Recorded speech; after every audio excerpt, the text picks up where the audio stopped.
நீ மேற்கொண்டு இந்த இடத்தை கடந்து மலை ஏறி செல். இப்படி போகும்போது ஒரு இடத்துல ஆகாச கங்கை தென்படும். அந்த ஆகாச கங்கையால தேவர்கள் எல்லாம் பகவான் சாஸ்தாவுக்கு அபிஷேகம் பண்ணி அந்த அபிஷேக ஜலம் பூலோகத்துக்கு வந்து சேரக்கூடிய ஒரு இடத்தை நீ பார்க்கலாம்.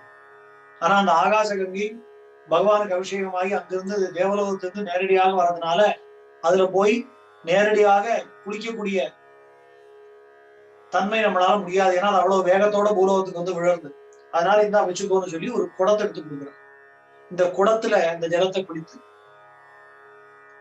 அதுக்கப்புறம் அதனால நீ ஸ்நானம் பண்ணு. அதனால உன்னுடைய முன்வினை பயன்கள் பாவங்கள் எல்லாம் நீங்கும். இந்த பாவங்கள் எல்லாம் நீங்கினதுக்கு அப்புறம் உனக்கு பகவானுடைய அனுகிரகமும் பூர்ணமாக கிடைக்கும் அப்படின்னு சொல்லி அனுப்பி வைக்கிறோம்.